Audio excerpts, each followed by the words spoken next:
أعوذ بالله من الشيطان الرجيم. بسم الله الرحمن الرحيم.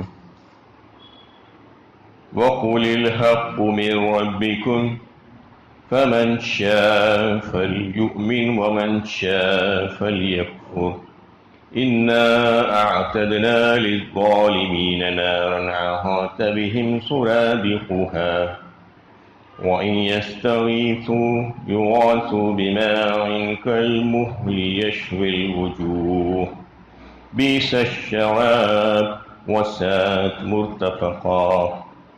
اور کہو یہ حق ہے تمہارے رب کی طرف سے، تو جس کا جی چاہے ایمان لائے اور جس کا جی چاہے کفر کرے۔ ہم نے ظالموں کے لیے ایسی آگ تیار کر رکھی ہے جس کی قناتوں نے انہیں گھیر لیا ہے۔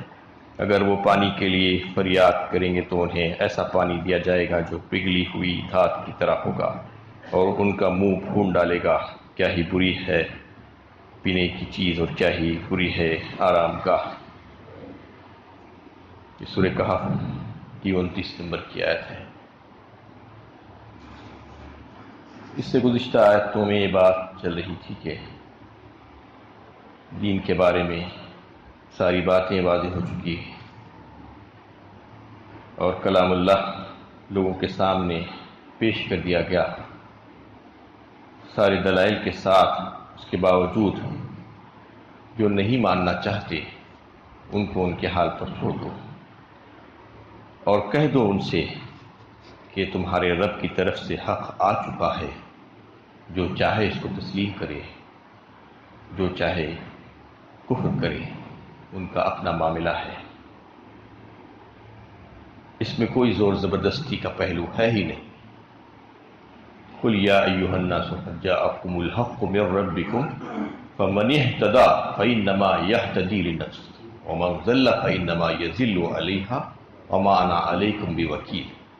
سورہ یونس 11ویں پارے کی آیت ہے، اس میں اللہ تعالیٰ فرما رہے ہیں کہہ دو ان لوگوں سے، اے لوگو قد جاءکم الحق من ربکم، تمہارے رب کی طرف سے حق آ چکا ہے۔ اب جو کوئی اس کو اختیار کرے گا تو وہ ہدایت یافتہ ہو جائے گا، اس کا فائدہ اسی کو ہوگا، اور جو کوئی گمراہی کا راستہ اختیار کرے گا تو اس کا وبال بھی اسی پر پڑے گا۔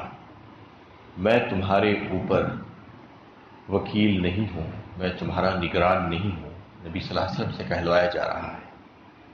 یعنی دین حق، دین اسلام جو سچا دین ہے وہ ہر پہلو سے نمایاں کر دیا گیا اور پیش کر دیا گیا۔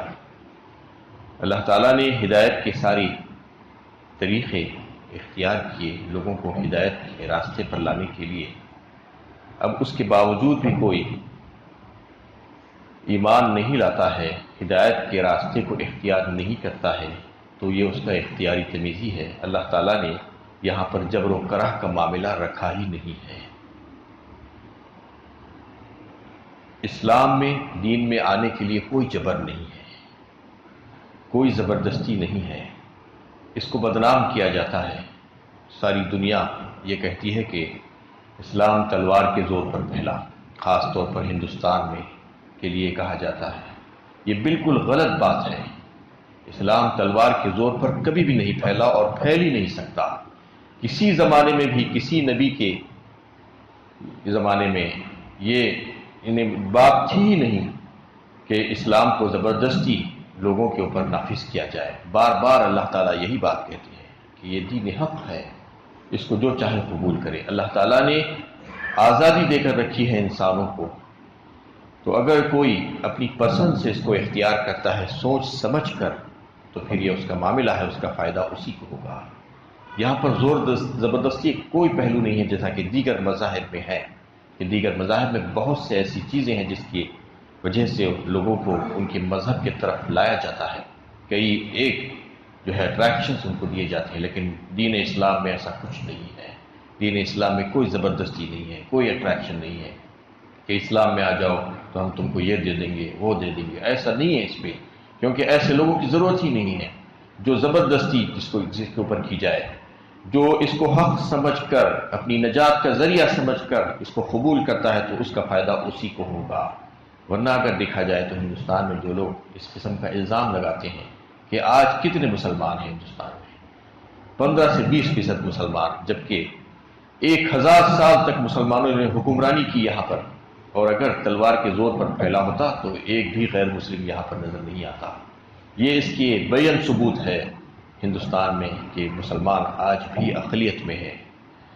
تو یہ بات کہنا بالکل غلط ہے کہ اسلام زور زبردستی کا مذہب ہے، تلوار کے زور پر پھیلایا جاتا ہے، جنگیں لڑی جاتی ہیں، حق و باطل کا جو کشمکش ہے اس کے لیے جنگ لڑی جاتی ہے، نہ کہ ملکوں کو فتح کرنے کے لیے، نہ کہ لوگوں کو زبردستی اسلام میں لانے کے لیے۔ تو اس میں اس بات کی طرف اشارہ کر دیا گیا کہ جو چاہے کرے، ان کو آزادی ہے، لیکن یہ سمجھ لینا چاہیے کہ جو کفر کا راستہ اختیار کرے گا تو پھر اس کے لیے کیسی سخت سزائیں ہیں۔ اللہ تعالیٰ نے خود اسی آیت میں جو ہے اس کا ذکر فرما دیا، کیونکہ دنیا میں تو اس کو جو ہے اس کے تعلق سے کچھ محسوس نہیں ہوگا، لیکن جب آخرت والی زندگی میں پہنچے گا تو اس کو پتہ چلے گا کہ اس نے کیسی نافرمانی کر کے یہاں پر آئی ہے، اور اس خالق اور مالک کی بات نہیں مانی اس نے دنیا میں، تو اب یہاں پر اس کو سزائیں جھیلنا ہی پڑے گا۔ سزاؤں کا تذکرہ اللہ تعالیٰ یہاں پر فرما رہے ہیں کہ اِنَّا أَعْتَدْنَا لِلظَّالِمِينَ نَارًا أَحَاطَ بِهِمْ سُرَادِقُهَا، ہم نے ظالموں کے لیے ایسی آگ تیار کر کے رکھی ہے جس کی خناتوں نے ان کو گھیر لیا ہے، یعنی ایسی آگ جس سے وہ باہر نہیں نکل سکتے، ایسی آگ ان کے لیے ہے۔ اور پھر جو پیاس سے چلائیں گے تو ان کی پیاس کو دور کرنے کے لیے ان کی فریاد رسی کی جائے گی، لیکن کیسے؟ وَإِن يَسْتَغِيثُوا يُغَاثُوا بِمَاءٍ كَالْمُهْلِ يَشْوِي الْوُجُوهَ، ایسا گرم اور کھولتا ہوا پانی جو تیل کی تلچھٹ کی طرح ہوگا، جس کے پینے سے ان کے منہ جل جائیں گے اور منہ کی کھالیں جل کر جو ہے نیچے گر جائیں گی۔ یہ کیفیت ہوگی ان کی، اللہ تعالیٰ فرما رہے ہیں کہ اس کے لیے جو ہے تیار ہے اگر کوئی، تو پھر اس کو آزادی ہے کہ وہ جو چاہے کرے اس دنیا میں۔ اللہ تعالیٰ تو غنی ہے، اللہ تعالیٰ یعنی کفر کو پسند نہیں کرتے، وَلَا يَرْضَىٰ لِعِبَادِهِ الْكُفْرُ وَإِن تَشْكُرُوا يَرْضَهُ لَكُمْ، بلکہ جو شکر گزار بندہ ہے اس کو اس سے راضی ہے اللہ تعالیٰ، جو ایمان لاتا ہے، جو اللہ تعالیٰ کی بات مانتا ہے تو اسی سے راضی ہے۔ فَالَّذِينَ كَفَرُوا خُتِّيَتْ لَهُمْ ثِيَابٌ مِّن نَّارٍ يُصَبُّ مِّن فَوْقِ رُءُوسِهِمُ الْحَمِيمُ يُصْهَرُ بِهِم مَّا فِي بُطُونِهِمْ وَالْجُلُودُ وَلَهُم مَّقَامِعُ مِنْ حَدِيدٍ۔ سورہ حج 17ویں پارے میں اللہ تعالیٰ نے انہی جہنمیوں کا تذکرہ فرمایا کہ ان کے لیے کپڑے جو ہوں گے وہ پیوند کر کے کاٹے ہوں گے آگ سے۔ فَالَّذِينَ كَفَرُوا خُتِّيَتْ لَهُمْ ثِيَابٌ مِّن نَّارٍ يُصَبُّ مِّن فَوْقِ رُءُوسِهِمُ الْحَمِيمُ، اور پھر ان کے سر کے اوپر سے کھولتا ہوا پانی ڈالا جائے گا، اس سے کیا ہوگا؟ مَا فِي بُطُونِهِمْ وَالْجُلُودُ، ان کی پیٹ کی جو کھالیں ہیں وہ جل کر جو ہے گر جائیں گی، پیٹ میں کی اتڑیاں نکل کر باہر نکل جائیں گی۔ وَلَهُم مَّقَامِعُ مِنْ حَدِيدٍ، ان کے سروں پر لوہے کے ہتھوڑے مارے جائیں گے، اور پھر وہ وہاں سے نکلنے کی کوشش کریں گے۔ كُلَّمَا أَرَادُوا أَن يَخْرُجُوا مِنْهَا مِنْ غَمٍّ أُعِيدُوا فِيهَا وَقِيلَ لَهُمْ ذُوقُوا عَذَابَ النَّارِ، کہا جائے گا کہ اس عذاب کا، اس آگ کا جو ہے مزہ چکھو، تم کو پھر سے وہیں پر لوٹا دیا جائے گا، باہر نکلنے کا موقع ان کو نہیں دیا جائے گا۔ یہ حال ہوگا ان کا۔ اللہ تعالیٰ یہاں فرما رہے ہیں کیسا برا حال ہے، کیسی بری جگہ ہے، کیسا برا پانی ہے، اور کیسی بری فریاد رسی کی جائے گی کہ یہاں پر تو مزے لوٹ رہے ہیں، لیکن وہاں جانے کے بعد ان کو پتہ چلے گا کہ اللہ تعالیٰ کی نافرمانی کی سزا کیا ہے۔ اعاذنا اللہ منہ، اللہم احفظنا، اللہ تعالیٰ ہم کو اس سے بچائے۔ بیس الشراب وساءت مرتفقہ، یہ بہت ہی بری جگہ ہے، ان سب سے ہم کو اللہ تعالیٰ محفوظ رکھیے۔ ان الذين آمنوا وعملوا الصالحات انا لا نضيع اجر من احسن عملا، البتہ جو لوگ ایمان لائے اور جنہوں نے نیک عمل کیے تو ہم نیک عمل کرنے والوں کا اجر کبھی ضائع نہیں کرتے۔ یہ قرآن کا اسلوب ہے۔ اللہ تعالیٰ جہاں جہاں پر جہنم کی ہولناکیوں اور اس کی عذاب کا تذکرہ فرماتے ہیں، جہاں پر ترغیب کی باتیں آتی ہیں، ڈراوے آتی ہیں، فوراً اس کے بعد اللہ تعالیٰ خوشخبریاں بھی دیتی ہیں۔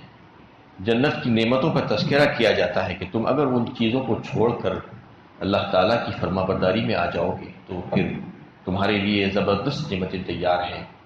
ان کو جو ہے اس بات کی طرف جو ہے رغبت دلائی جاتی ہے، شوق دلایا جاتا ہے کہ تم اللہ کی طرف آ جاؤ، اللہ کے احکامات کو پورا کرنے والے بن جاؤ، ایمان لاؤ اور نیک عمل کرتے رہو، تو پھر بے شک اللہ تعالیٰ کسی عمل کرنے والے کا عمل ضائع نہیں کریں گے۔ اللہ تعالیٰ تو بڑے قدردان ہیں، جو کوئی بھی تھوڑا سا عمل کرے گا اپنے ایک نیتی کے ساتھ، اخلاص کے ساتھ، عین سنت کے مطابق۔ عمل صالح یہی ہے کہ جو بھی عمل کرے عین سنت کے مطابق ہو، نہ کہ اپنی من مانی، جو کہ آج لوگ بہت سے ایسے کام کر لیتے ہیں، یہ کہتے ہیں کہ بہت اچھے کام ہیں۔ بہت اچھے کام کے تعلق سے ڈیسائیڈ کرنے والے ہم نہیں ہیں، بلکہ جو اچھا کام ہے اس کے تعلق سے اللہ کے نبی صلی اللہ علیہ وسلم نے فرما دیا اور عمل کر کے دکھلا دیا، بس اسی کو اختیار کرنا ہے، وہ ہمارے لیے نمونہ ہے۔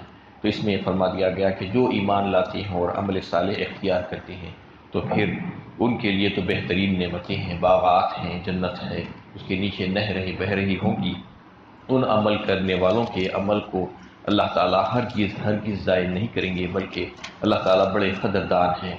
اور پھر اگلی آیت میں ان کے لیے کیا کیا نعمتیں ہیں، اللہ تعالیٰ جنت کی نعمتوں کا تذکرہ فرما رہے ہیں تاکہ جنت میں جانے کا شوق اور رغبت پیدا ہو لوگوں میں، اور اللہ تعالیٰ کی بندگی اور اطاعت اور فرما برداری کی زندگی گزارے ہو۔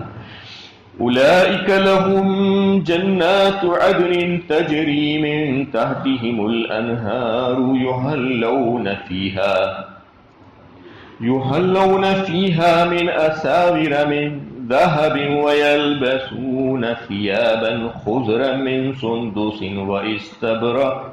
وإستبرق متكئين فيها على الأرائك نعم الثواب وحسنت مرتفقا۔ ان کے لیے ہمیشگی کے باغ ہیں جن کے تلے نہریں بہہ رہی ہوں گی، وہاں ان کو سونے کے کنگن پہنائے جائیں گے اور وہ باریک اور دبیز ریشم کے سبز کپڑے پہنیں گے اور تختوں پر تکیہ لگائے بیٹھے ہوں گے۔ کیا ہی اچھا صلہ ہے اور کیا ہی اچھی آرام گاہ ہے۔ جنتیوں کو اللہ تعالیٰ کیسی کیسی نعمتوں سے سرفراز فرمائیں گے، اس کا تذکرہ نہ صرف یہاں پر بلکہ کئی ایک صورتوں میں اللہ تعالیٰ نے کیا ہے۔ سورہ حج میں جہاں پر جہنم اور اس کی ہولناکیوں، اس کے عذاب کا تذکرہ کیا تو اس کے فوراً بعد جنتیوں کا تذکرہ بھی کیا ہے۔ سورہ طہر میں بھی اللہ تعالیٰ نے جنتیوں کو جو نعمتوں سے نوازا جائے گا اس کے بارے میں بتایا، اور سورہ واقعہ میں بھی جو ہے اس کا تذکرہ فرمایا، وَفَاكِهَةٍ مِّمَّا يَتَخَيَّرُونَ وَلَحْمِ طَيْرٍ مِّمَّا يَشْتَهُونَ وَحُورٌ عِينٌ كَأَمْثَالِ اللُّؤْلُؤِ الْمَكْنُونِ فرمایا میوے ہوں گے وہاں پر جو ان کو پسند ہو، اور گوشت ہوگا پرندوں کا جس کا جو ہے ان کو جی چاہتا ہے، وہ جو چاہتے ہیں وہی ان کو دیا جائے گا۔ ایسا نہیں کہ زبردستی ان کے اوپر جو ہے لاگو کیا جائے گا کوئی چیز کہ یہی ہے کھا لو، ایسا نہیں، بلکہ وہ جس پرندے کا جس چیز کا گوشت کھانا چاہیں گے وہی اس کو دیا جائے گا۔ وَفَاكِهَةٍ مِّمَّا يَتَخَيَّرُونَ وَلَحْمِ طَيْرٍ مِّمَّا يَشْتَهُونَ وَحُورٌ عِينٌ كَأَمْثَالِ اللُّؤْلُؤِ الْمَكْنُونِ، اور حور عین بڑی بڑی آنکھوں والی حوروں کو اللہ تعالیٰ نے ان کے لیے پیدا فرمایا ہے، بالکل ایسی وہ کہ جیسے کہ موتی چھپے ہوئے، کامثال اللؤلؤ المکنون۔ اور سورہ رحمان میں بھی اللہ تعالیٰ نے جنتیوں کا تذکرہ فرمایا، فیہن قاصرات الطرف لم یطمثہن انس قبلہم ولا جان، ایسی نگاہ نیچی رکھنے والی حوریں ہوں گی ان کی کہ ان کو اس سے پہلے کسی انسان اور جن نے ہاتھ تک نہیں لگایا ہوگا، چھوا بھی نہیں ہوگا۔ کأنہن الیاقوت والمرجان فرمایا، وہ بالکل ایسی ہوں گی جیسے کہ یاقوت اور مرجان موتی۔ تو اس قسم کی جو ہے کئی ایک جو ہے اللہ تعالیٰ نے نعمتوں کا تذکرہ کیا۔ جنت میں ان کو کیا کیا دیا جائے گا، وَيُسْقَوْنَ فِيهَا كَأْسًا كَانَ مِزَاجُهَا زَنجَبِيلًا عَيْنًا فِيهَا تُسَمَّىٰ سَلْسَبِيلًا۔ سورۃ دہر میں فرمایا کہ کیسے کیسے بہترین چشمے ہوں گے جو زنجبیل کے کئی ایک جو ہے مزے والے، اللہ تعالیٰ وہاں پر جو ہے ان کو پانی پلائیں گے، شراب سے تواضع ہوگی ان کی۔ وَإِذَا رَأَيْتَ ثَمَّ رَأَيْتَ نَعِيمًا وَمُلْكًا كَبِيرًا فرمایا کہ تم جہاں کہیں دیکھو گے وہاں پر ایسا دکھے گا کہ ایک بہت بڑی سلطنت ہے، بہترین انتظامات اللہ تعالیٰ تمہارے لیے وہاں پر کر کے رکھے ہیں، بڑے شاندار اور اعلیٰ درجے کے۔ یہ سب ان کے لیے ہوگا جو فرما برداری کریں گے، جو نافرمانی کریں گے اس کا تذکرہ اس سے پہلے آ چکا ہے۔ تو یہ دونوں باتیں اللہ تعالیٰ بتا کر ترغیب اور ترہیب، ڈراوے بھی آتے ہیں اور پھر ترغیب بھی دی جاتی ہے، ان کو خوشخبری دی جاتی ہے کہ تم اگر اچھے کام کرو گے تو تمہارا ویلکم کیا جائے گا، استقبال کیا جائے گا، تم وہاں پر مجرم کی طرح نہیں بلکہ مہمان کی طرح ہمارے پاس آؤ گے۔ پھر اس کے بعد فرمایا گیا کہ یہ ساری چیزیں ہوں گی، اس کے ساتھ یہ ہے کہ ان کو سونے کے کنگن پہنائے جائیں گے وہاں پر، اور پھر وَيَلْبَسُونَ ثِيَابًا خُضْرًا مِّن سُنْدُسٍ وَإِسْتَبْرَقٍ، اور دبیز موٹے اور باریک ریشم کے کپڑے پہنائے جائیں گے ان کو، متکئین فیہا علی الارائک، تختوں پر تکیہ لگائے بیٹھے ہوں گے۔ یہاں پر سونے کے کنگن اور ریشم کا تذکرہ آیا، جبکہ دنیا میں تو یہ دونوں چیزیں مردوں پر حرام ہیں۔ اللہ تعالیٰ نے، اللہ کے نبی صلی اللہ علیہ وسلم نے فرما دیا کہ مرد کے لیے ریشم کا کپڑا پہننا یہاں پر جو ہے ناجائز قرار دیا گیا ہے، اور سونے کا کوئی بھی زیور چاہے وہ ہاتھ کی انگوٹھی ہی کیوں نہ ہو مرد کے لیے حرام ہے۔ لیکن یہ دنیا کے قانون کچھ اور ہیں، اس عالم کے قانون کچھ اور ہیں، جیسا کہ دنیا میں بھی ایسا کئی وقت دیکھنے میں آتا ہے کہ یعنی اسلام کے آنے سے پہلے اور اسلام کے آنے کے بعد بھی اس وقت جو بڑے بڑے روسا اور مالدار لوگ ہوتے تھے، قبیلوں کے بڑے بڑے سردار ہوتے تھے، وہ ہاتھوں میں کڑے اور کنگن پہنا کرتے تھے۔ تو ایک زمانے میں ایک چیز زیب و زینت ہوتی ہے، اور ایک دوسرے زمانے میں وہی چیز قابل نفرت ہو جاتی ہے۔ ایک مقام اور ایک خطے میں جو ہے کوئی چیز اچھی سمجھی جاتی ہے، اور دوسرے مقام اور خطے میں وہی چیز بری سمجھی جاتی ہے۔ تو یہ تو دنیا کا قانون ہے۔ دنیا میں اللہ تعالیٰ نے ان چیزوں سے منع کیا ہے، تو اس سے رک جانا چاہیے ہر بندے مومن کو۔ لیکن جنت میں اللہ تعالیٰ وہی چیزیں اس کو عطا فرمائیں گے، نہ صرف سونے کے بلکہ چاندی کے اور پھر موتی کے بھی کنگن پہنائے جائیں گے۔ اس کا بھی تذکرہ اللہ تعالیٰ نے فرمایا، جیسا کہ سورہ حج میں فرمایا کہ یحلون فیہا من اساور من ذہب ولؤلؤا فرمایا، یعنی سونے کے بھی کنگن اور موتی کے بھی کنگن پہنائے جائیں گے۔ اور پھر سورہ دہر میں جو ہے فرمایا وحلوا اساور من فضہ، چاندی کے کنگن کا تذکرہ آیا، یہاں پر سونے کے کنگن کا۔ سورہ دہر میں چاندی کا، فضہ کہتے ہیں چاندی کو، چاندی کے کنگن پہنائے جائیں گے۔ سورہ حج میں سونے کے کنگن اور موتی کے کنگن کا تذکرہ آیا۔ دیکھیے اللہ تعالیٰ کیسے قدردان ہے کہ اپنے بندوں کے لیے کیا کیا انتظامات کر کے رکھے ہیں، کیسی بہترین جنت تیار کر کے رکھے ہیں، اور کیسا اعلیٰ انتظام ہے۔ وہاں پر بہترین لباس پہنایا جائے گا، بہترین زیورات سے آراستہ کیا جائے گا، اور ان کے کھانے پینے کے لیے شاندار انتظامات، ان کی من پسند، ان کو جو جی چاہے وہ دیا جائے گا۔ پھر ان کے لیے یعنی بہترین حوریں ہوں گی۔ اس کی خصوصیات اللہ تعالیٰ نے جو ہے مختلف صورتوں میں بتائی کہ ہر وہ چیز جو انسان چاہتا ہے اس کو وہاں پر مل جائے گی۔ تو یہاں پر بس بچ کے رہنے کے لیے کہا گیا ہے، یہاں پر جن چیزوں سے منع کیا گیا ہے بس اس چیزوں سے رک جاؤ۔ ایک مومن بندے کا حال یہی ہے کہ اس کو ایک بیل کی طرح باندھ دیا گیا ہے کہ وہ پھرتا ہے جت حد تک پھر سکتا ہے، کولو کا بیل جسے کہا جاتا ہے، بس اسی کا جو ہے وہیں سے وہ کچھ حاصل کر لے۔ اس کے لیے بہت سی چیزیں حرام ہیں اس دنیا میں۔ جن چیزوں کو اللہ تعالیٰ نے جائز اور حلال رکھا ہے اسی کو استعمال کرنا چاہیے۔ اس کی رینج میں جتنی چیزیں رکھی گئی ہیں اس کو کہہ دیا گیا ہے کہ یہ چیزیں تمہارے لیے اچھی اور جائز ہے، اس کو استعمال کرو۔ اور اس کے علاوہ دنیا بہت بڑی ہے، دنیا میں بہت سی چیزیں ہیں، لیکن وہ ساری چیزیں ہم مومن بندوں کے لیے نہیں ہیں، اللہ تعالیٰ نے ان سے منع کیا ہے۔ جو کوئی ان چیزوں سے اپنے آپ کو بچا لے گا اور روک لے گا جن چیزوں سے اللہ تعالیٰ نے ہم کو منع کیا ہے استعمال کرنے سے، تو پھر جنت کی یہ ساری نعمتیں ہم سب کے لیے تیار ہے۔ اللہ تعالیٰ سے دعا ہے کہ اللہ تعالیٰ ہمیں بھی جنت کی نعمتوں کا حقدار اور مستحق بنائے۔